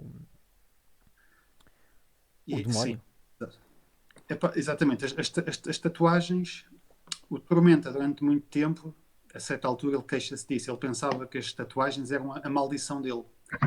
Estavam ali para prender o demónio dentro dele e fazer da vida dele um inferno. Que se ele não tivesse aquelas malditas tatuagens, ele era um homem como os outros e via as tatuagens como uma manifestação da maldição. Depois, a certa altura, ele apercebe-se que não é assim tanto. Ponto. Se ele não tivesse as tatuagens, o demónio entrava e saía dele quando queria. Não é? Ou seja, podia entrar nele, controlá-lo, fazê-lo cometer as maiores barbaridades, se calhar até fazer com que o Tormenta morresse e depois pulava para o outro corpo. Aquelas tatuagens, na verdade, são a salvação dele. É a maneira dele... ia dizer um palavrão, mas é melhor não. Só se a Marta tapar os ouvidos. É uma espécie de... Ele tem uma arma apontada ao demónio também. As tatuagens são a proteção dele, são a garantia dele, não é? Porque o demónio não consegue sair dele. Ficou preso ao corpo do Tormenta, para o bem e para o mal. Se o Tormenta morrer, o demónio morre.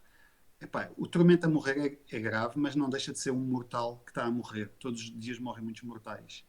Mas o demónio morrer, o demónio é imortal. Ele tem muito mais a perder em morrer. É uma tragédia muito maior para ele. Portanto, Agora, o que é que os desenhos exatamente eu tenho feito. Tenho mais ou menos desenhado as tatuagens das costas e do peito, e elas vão crescendo. De vez em quando quero mencionar alguma coisa nova e acrescento um bocadinho mais. Também não é uma coisa original, as tatuagens, vocês nesta literatura de horror aparecem muito. E inclusive até já me falaram numa série de BD que nós publicamos, que eu nunca li, só li o primeiro, já não me lembro, que é o Monsters. Sim, estou a ler. Brutal, trouxemos cá as autoras, à Comic Con, há coisa de 2 anos. Foi aí que eu comecei a tomar atenção à ABD, quando as vi lá. Ok, são BDs muito boas, já temos 4, vem a quinta agora, eu já mandei vir, já tenho cá em casa as 4 primeiras, vou querer ler também. Porque eu não me lembro mesmo, eu li o primeiro, se calhar há 5 anos, não me lembro, sei que ela tem umas tatuagens, mas não sei mais nada. Eu quando li o quarto tive que ler tudo para trás. Já me disseram, falta-me o quarto. a mim falta-me o quinto. Faz-me lembrar um bocadinho a Monstrous. Eu fiquei, eu vou ter que ler a Monstrous, porque eu não quero que isto fique muito parecido com isso, vou ter que ler. Mas as tatuagens são importantes e gosto de as mencionar e gosto deste jogo dele poder manipular as tatuagens com as agulhas e de maneira a conseguir ferir o demónio, torturá-lo, e isso aparece muito no próximo volume explica muito isso. Talvez na próxima capa o Tormenta possa estar de tronco nu, que é para a gente ver as tatuagens. Mas há uma pergunta que tenho, Rafael, Marta.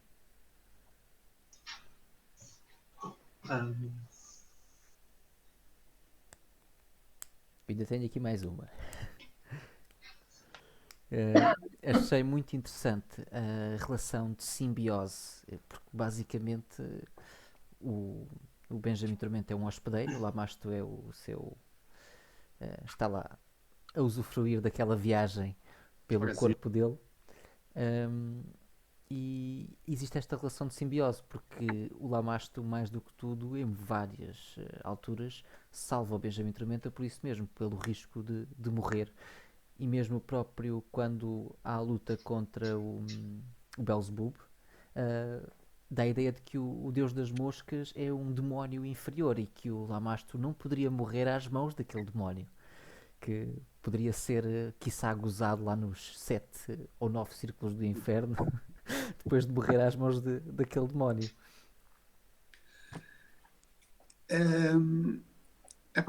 É como a gente falava no início.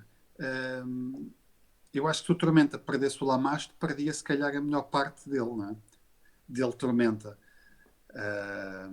E a relação deles, por umas vezes eu acho que isto pode evoluir para uma relação de destruição mútua, o ódio deles crescer de tal maneira que o Tormenta está disposto a morrer só para matar o demónio, ou o demónio está disposto a morrer só para garantir que o Tormenta acaba. Pode evoluir para uma coisa assim, mas por vezes eu acho que eles, apesar de não assumirem, eles sentem talvez alguma empatia, talvez já sabem quando os casais já estão há muitos anos juntos e pronto, já se habituaram, não é? Não há amor, mas já estão juntos, vão morrer juntos. Pode evoluir um bocadinho para isso, mas eu não quero que seja chato, portanto eu não quero que a relação fique chata. Acho que o Lamasto nunca vai deixar que isso fique chato. Mas eu não quero que o demónio deixe de ser o demónio e acho que isto tem que piorar antes de melhorar, ok? Portanto, e acho que o melhorar tem que ser muito à custa do esforço do Tormenta para o acalmar o demónio e não o demónio dar de si. Sim. Acho que um demónio não se vai vergar a um homem, não é? Mesmo um homem como o Tormenta, acho que o demónio não se vai vergar.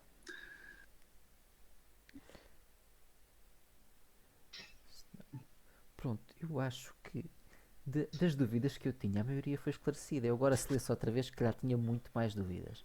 E ia reparar em coisas que não reparei nesta primeira leitura. E pode haver tipo possessão, que a gente também tinha falado antes do Iscar. Pode acontecer o demónio conseguir abafar o Tormenta e agora é ele que toma conta do corpo e acabou. Pelo menos durante uma hora ou durante um dia ou uma noite. tenho um fragmento de uma ideia que está aqui arquivado na cabeça, que é precisamente essa possibilidade. Era interessantíssimo o Tormenta acordar de noite e ver que tem sangue nas mãos. Epá, e levanta-se e não sabe o que é que se passa. E depois percebe que andou por aí. E depois lê no jornal que houve umas mortes. E percebe que foi ele que matou. Epá, e imagina a história que isto pode dar. O demónio, de alguma maneira, conseguiu tomar o corpo e fazer o que quis. Portanto, essa ideia está na cabeça. Eu acho que sim que é possível. E era muito giro isso acontecer. Um, pá, Porque ele às vezes parece que luta contra as ideias do demónio, principalmente quando há um rabo de saias ou assim, ele fica logo. Ela quer é ser pronto contra a parede, essas coisas assim. E aquelas coisas. o Tormenta quase que parece que fica com a ideia e tem de lutar contra isso. Não, não é nada disso que eu quero, são coisas tuas. Exatamente. Dá a entender que ele próprio luta um bocadinho contra a vontade do demónio. Sim, eu acho que o demónio. Há algumas passagens do livro que eu também sinto isso. Quando estou agora a reler, não é? Porque pá, estou a rever o livro, por acaso, só ver uma segunda edição, a ver umas pequenas correções. E sem dúvida que se passa isso. Epá, a vontade do demónio impõe-se um bocadinho às vezes ao Tormenta. Ele às vezes fica meio sanguinário. Uhum. Há um conto, não é? Que ele fica. É o último, quando ele está no bar, ele destrói aquilo tudo. O demónio. Mas foi preciso muita insistência do Lamasto. Liberta os canhões, liberta os canhões, liberta os canhões. Quando o Tormenta soltou, pá, aquilo foi um mar de sangue. Parece que se deu à vontade e já quase não conseguiu tomar Depois o não controle. É a mesma coisa quando o Lamasto começa a dizer que esta mulher quer que tu faças isto, ele começa a ficar com admiração, ele começa a ficar excitado, mas ao mesmo tempo começa só a odiar porque está a ficar. Assim. Por isso é que ele tem esta, não é, esta tensão constante. É como se nós tivéssemos um lado negro, não é? Como nós temos todos um lado negro, que nos manda fazer pescarias. É o diabinho no ombro a dizer. Tens o diabinho no ombro que te manda fazer pescaria. Depois tens o anjinho que tenta travar. Agora imagina que este diabinho tem o tamanho de um rinoceronte e está sempre a sussurrar o pior. E uma coisa que eu gostei, mas lá está, é no segundo volume, eu às vezes já não me lembro, está escrito, mas não está publicado. Portanto, eu escrevi, mas vocês não leram. Que é o Tormenta. Tem uma conversa com uma personagem que eu gosto muito, que é a Felícia, que é a personagem do último conto. É a dona da Casa de Meninas. E ele tem no segundo volume, ele tem uma conversa com essa personagem que eu acho que é uma coisa interessante para quem leu o primeiro. Da maldade do demónio, quanta dela é do Tormenta? Será que o Tormenta pode explicar todas as barbaridades que faz com a justificação que tem o demónio? E o Tormenta às vezes questiona-se, e no segundo volume isso é bastante desenvolvido. Ele questiona-se, pá, esta maldade. Eu culpo sempre o demónio. A culpa é sempre do demónio. Pá, mas será que eu próprio não tenho um lado negro meu, pá, que eu se calhar nem tenho consciência ou que toma conta de mim e eu culpo o demónio? Tem costas largas o demónio. Portanto, isso é uma coisa que eu vou desenvolver e eu acho interessante nesta relação deles dois. Porque senão, o Tormenta pode fazer todas as barbaridades e depois Justifica-se com o demónio. epá, tenho o demónio, não é? Não pode ser assim. Portanto, Mas- é mais uma coisa que o atormenta. Então, e relativamente à família do Tormenta, não há ninguém, não há pai, não há mãe, não há amante, não há ninguém que faça parte da vida dele, a não ser o mordomo. Tem o mordomo, é a família dele, e depois, no último conto, percebes que aquela Felícia da Casa de Meninas é uma espécie de uma amiga muito próxima, que só aparece no último conto. Mas aparece no segundo volume. Bastante mesmo. Ok. Porque ela realmente não é amante dele, porque ela é como já leste, sabes que ela não se interessa. Ela interessa-se por ele, mas não pode estar com ele e nunca vai estar com ele, aparentemente. Mas ele não procura dela isso, né? Ele procura aquela amiga com quem pode desabafar. Eu acho que as pessoas mais próximas são mesmo o mordomo e a Felícia. Epá, ele fala na mãe, num sonho que tem, da voz da mãe, que ouviu a mãe, mas depois estava a ver coisas medievas, portanto não pode ser a mãe. Por outro lado, se calhar pode ser mesmo. Eu acho que a família dele está naquela neblina do passado. em que tu ainda não, tu e eu não sabemos muito bem, mas isto vai ter que ser apresentado aos poucos. Eu gostava muito de, pá, num segundo ou terceiro volume, nós temos respostas para isso, não é? Mas são muitas respostas, há muita coisa que eu quero pôr. Eu só posso pôr um bocadinho de cada vez. Mas isto vai chegar lá e um dia vamos ter respostas todas. Sim, porque o Raj e a Felícia são as únicas pessoas que sabem da existência do demónio. Exatamente, olha, exatamente, é verdade. Sim, tenho a impressão que sim.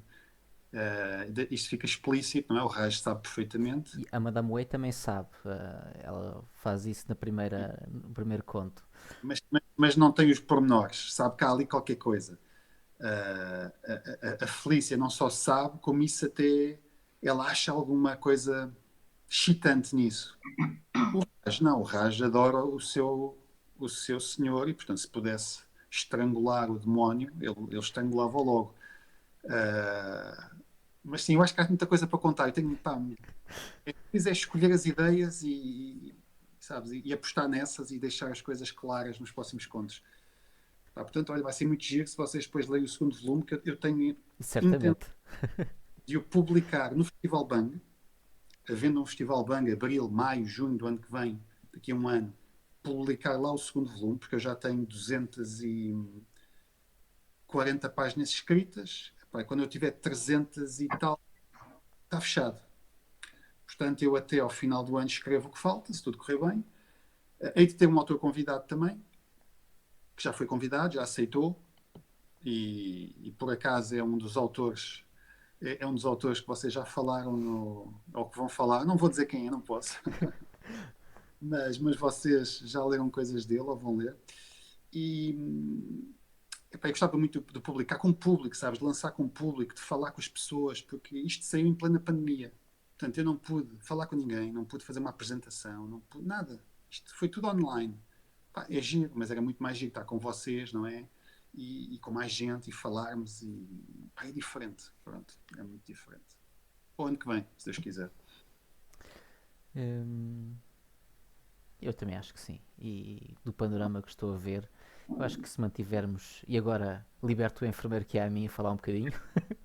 Ok. Que é, se mantivermos, as coisas se mantiverem a evoluir desta forma, eu creio que com as vacinas e atingindo uma imunidade do grupo razoável conseguimos. Também acho que sim. Graças a Deus, a ciência salvou-nos mais uma vez e também quero acreditar que sim. Por isso é que nós lançámos o festival para o ano que vem. Pá, para ter mesmo fortes probabilidades de já não termos condicionantes. Sabe? As pessoas vão se poder abraçar, sentar-se umas ao lado das outras, tudo ao molho e curtir um festival muito giro. Não queríamos estar com duas cadeiras livres entre cada pessoa, todos com máscara. É deprimente. É deprimente. Portanto, se Deus quiser, bem, vocês têm que ir ao Festival Bang. Ok? Vocês depois. Eu sei que vocês estão aí em Torres Vedras, como é que é? Caldas. E estive em Caldas, olha, estive em Caldas há 2 semanas. Estive naquele hotel no centro da escola, Hotel Sana, Ok. em frente ao jardim. Estive aí, fui ao centro comercial, fui com a minha mulher e as minhas filhas, obviamente que foram às compras. Apesar da pandemia, foi tudo comprar ténis e comprar não sei o quê. Vivem aqui no Estoril, tem centros comerciais de todo lado, mas em Caldas quiserem ir às compras. Diferente. Muito giro, Caldas, vamos ao muito giro. Oh, Rafael, tu és de onde? Eu sou da zona de Torres Vedras. Ah, também, que giro. Boa. E eu estou pelo Algarve. É, pá, É, certo. muito Certo. bom. Olha, muito obrigado pelo apoio. Primeiro porque têm lido o livro. Eu sei que por razões diferentes, uns porque têm blogs, outros porque não têm. Pá, muito obrigado por terem lido. Fico muito feliz que tenham gostado. Eu escrevo para mim, eu escrevo o que eu gosto para mim, ok? Mas é muito triste se fosse só eu a gostar daquilo que escrevo. E eu sei que há pessoas como eu, pá, como o Rafael dizia, pá, vi a capa, vi a sinopse, senti que o livro era para mim. Foi mais ou menos o que a Marta disse também. Eu fiz esta capa e esta sinopse a pensar em pessoas como vocês, que são pessoas iguais a mim. Se qualquer outra pessoa tivesse escrito este livro, eu ia correr à livraria comprá-lo, porque eu ia sentir, pá, isto deve ser para mim.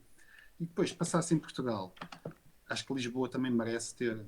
Lisboa e o país, porque o Tormenta vai circular um bocadinho pelo país todo e pelo Império. Pá. Não pode ser sempre Londres e Nova Iorque. Não, pá, porque não? Lisboa, temos coisas tão giras. Com a Cinta vai a Cascais, agora vai ao Porto. fui a Macau, há de ir a Goa, há de ir ao Rio de Janeiro, que já não é Portugal, já é independente, epá, mas não deixa de ser ainda uma cidade muito portuguesa. Tenho esse desejo, já tenho ali os livros para fazer a pesquisa. Portanto, muito obrigado por terem lido, por terem gostado, por terem disponibilizado uma parte do vosso sábado para estar aqui a falar. E pronto, fica à vossa disposição. Tem alguma coisa, não hesitem. Ok, obrigado, Luís, e obrigado pela tua presença aqui. Nós iniciámos este clube de leitura uma forma de mostrar que isto inicialmente aí há um mês, 2 meses, de que havia homens leitores e que havia muito pouca visibilidade de homens leitores, e então foi como começámos, pelo Livro pelas Barbas, mas não somos exclusivos, um clube exclusivo para homens leitores. E aí está a prova, temos aqui a Marta e temos outras leitoras que estão a ler connosco. Lemos essencialmente fantasia. Vocês E são quantos leitores? neste momento o nosso grupo está em crescimento e acho que agora no nosso grupo do Discord já vamos em 19 ou 20. Mas agora já. E todos leem o mesmo livro com um certo ritmo. O Sim, desafio é posto as metas de leitura. O objetivo agora já estamos a fazer 2 livros por mês. É postas as metas, mas quem quiser ler livremente lê. Porque a ideia é quando chegarmos ao dia da discussão, todos já terem lido. E juntam-se as 19 pessoas, ou aquelas que puderem, e Ou falam. sim, ao que elas quiserem ler, porque há quem não queira ler, ou o livro ou já leu, ou não vai ler aquele livro naquele mês, porque tem muitas leituras já programadas. E quem ler, depois junta-se, quem conseguir, quem quiser, e discutimos depois aqui fazendo esta discussão. Ok, olha, fico muito feliz. Deixo-vos o desafio do Pulp Fiction, porque eu acho que é um livro que vocês vão gostar. Se vocês gostaram do Tormenta, se vocês vão gostar de João Barreiros e do Filipe Silva, é um livro muito para este fã nerd que se movimenta nestas coisas da Comic Con, da revista Bang, da coleção Bang. É um livro muito, como a Marta dizia, aquele detalhe da paginação, o pormenor, tem isso tudo, mais ainda do que este, porque o outro está carregado. Não há uma única página que não tenha sido paginada à mão e alterada para manter o feeling, sabes, de livro facsimilado. Sim, que foi encontrado numas revistas, no arquivo, fotocopiado e era como estava. Exatamente. E não foi fácil. Fui eu que o paginei. Foi muito trabalhoso. Pá, muito trabalhoso. Pá, mas o resultado final é muito giro. E era muito giro. Pá, se vocês quiserem, depois eu e o Filipe Silva estamos à vossa disposição para voltar a falar com vocês. Pá, porque eu tenho a certeza que vocês vão gostar do livro. Já apontei aqui o nome, já vai ficar para um dos próximos meses essa leitura. Ok, bom. E agora para junho vamos ler aqui o Terrário, também do João Barreiros e do Luís Filipe Silva. E depois também havemos de entrar em contacto para ver se conseguimos falar com o João e o Luís para. Sim, tenho a certeza que sim. Sabe que eu agora estou a terminar, só para vocês saberem, nós estamos a gravar o Bangcast, que é o podcast da revista Bang. O Fantástico. Bangcast, estamos a gravar, já temos 4 episódios, pá, vamos gravar meia dúzia e depois é que vamos começar a pô-los cá fora. Epá, ninguém tem experiência em podcasts ali, sou eu, o Luís Filipe Silva e o Bruno Martins Soares, que é o autor do Alex 9, que é um livro que nós publicámos há uns anos, pá, que é estupendo, o livro já está esgotado, pá, não foi reimpresso, mas é muito giro, é de fantasia, é de ficção científica com toques de fantasia, muito giro. Epá, e nós no Bangcast vamos falar de tudo aquilo que se fala na revista Bang, como escrever, livros, géneros. Sim, uma das. Foi o manual de escrita que existiu, que era Como Escrever um Livro, que saiu em 3 volumes da revista Bang e que esteve fenomenal. Gostei bastante de ler aquilo. É do Bruno Martins Soares, precisamente, sim. Ele é um dos residentes. Pá, vamos ter convidados, vamos falar com o pessoal do meio. Pá, acho que vai ser mas pronto, é muito amador, com muita. Ninguém É, tem. eu também comecei há uns tempos e eu e a minha esposa a fazer também um podcast. Lançámos, acho que vamos em 19 episódios. Agora não temos escrito, mas também é um bocadinho. Juntamos o parte nerd geek e o nosso dia a dia e isso é uma coisa muito, muito engraçada. Quando ficar no ar, depois vocês. Os episódios são pequenos, é 30 minutos, 35, não queremos que sejam maiores. Depois, olha, vocês tiverem interesse e disponibilidade, vejam e dão um feedback. Eu não sei quando é que o programa vem para o ar, mas se calhar este mês de junho, sim, acho que já podemos começar em junho. Está Pronto. bem. Olha, Uma pergunta final só. gravei aqui a nossa conversa toda, tendo em conta que há aqui umas revelações sobre o Festival Bang e tudo isto. Há algum limite de publicação ou posso publicar à vontade? Boa pergunta. Pois, uma coisa é estar aqui a falar com vocês, outra coisa é estar a pôr no YouTube. O que é que podia ser? Bem, eu não disse muita coisa sobre o Festival Bang, não é? É só que vai haver para o ano, vários dias, uma coisa maior. E também Eu acho que pode estar, pá. Olha, não entrei em grandes detalhes. Toda a gente está à espera que haja um Festival Bang em breve. Eu também já tinha dito que queríamos fazer mais tempo e já no passado tentámos fazer 2 dias, pá, só que o custo era altíssimo. Portanto, eu acho que sim. Força. Ok. Então irei publicar o vídeo aqui da nossa discussão na íntegra. Quero agradecer-vos novamente a vossa presença e por tirarem este bocadinho para estarmos aqui à conversa, especialmente ao Luís, por ter despendido o tempo e também estar Realmente aqui. vocês é que são os heróis aqui desta conversa. Muito obrigado pelo tempo de leitura do livro e o feedback e as perguntas que fizeram. E porque eu escrevo fundamentalmente é para pessoas como vocês, pá, que gostam do que eu gosto. Portanto, olha, muito obrigado e tudo o que puderem divulgar o livro, falar com os amigos, pá, é bom. Porque é muito mais giro fazer um segundo volume quando a gente já tem leitores do que fazer um segundo volume quando as vendas, porque isto é um país tão pequenino, não é? Um nicho tão pequeno, é muito difícil conseguir construir alguma coisa. E eu que o diga, porque a gente já publicou muitos autores e é muito difícil. Quando não há uma série de televisão ou um filme a dar um empurrão, é muito difícil. Eu tenho a sorte de ler muito, principalmente e às vezes antes de sair os filmes, e que tenho depois ideias totalmente diferentes das personagens. Claro. Yeah. Muitas vezes até estragam, fazem adaptações horríveis. Nós, não é nada disto. O livro era bem melhor. Sim. Deve sempre ler o livro primeiro, sem dúvida. Sim. E só depois ver o filme ou a série. Mas eu acho que o Tormenta dava uma grande série. Dava, sim. Porque como é episódios, como são contos, pá, cada conto, 2 ou 3 episódios, tudo entrelaçado para 10, eu acho que dava. E mesmo os próprios contos faz lembrar aquelas séries de livros que eram lançadas conto a conto, fascículo a fascículo, que também daria algo muito interessante de ser feito. Ok, muito obrigado. Olha, pessoal, muito obrigado e olha, boas leituras. Obrigado, Luís. Bom e a ver se nos vemos pessoalmente um dia destes, quando a pandemia permitir. Se for no Festival Bang, pronto, daqui a um ano aproximadamente, ou mais ou menos, à volta disso. Eu já posso ir, já estou vacinada, já posso ir. Boa, eu também conto. Eu já estou meio vacinado. Já estou toda vacinada. Já estás toda, Marta? Já. Ah, Porque eu trabalho com crianças, então fui chamada mais cedo. está explicado. Pois, é por aí. Apesar de que esta tosse não me larga, mas não creio que tenha nada a ver. E se for, também não há de ser nada grave, não é? É só. És daquelas que agora tens, mas ninguém sabe, nem tu. Epá, eu já fui vacinada e à partida não tive em contacto com ninguém, mas a gente sabe lá, não é? Esta é a altura das alergias e das tossezinhas. Pois. É normal. A minha mulher também é toda cheia de tosses. E o meu filho.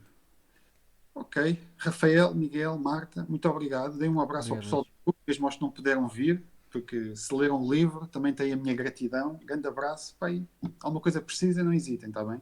Ok. Desta Beijinho. parte também, tudo o que estamos cá para os próximos volumes e para tudo o que a CIA de Emergência nos der para ler, porque nós somos leitores ávidos. Muito obrigado. Boas leituras então e as melhoras, Marta. Obrigada. Tchau. Obrigado, Luís. Tchau. Tchau.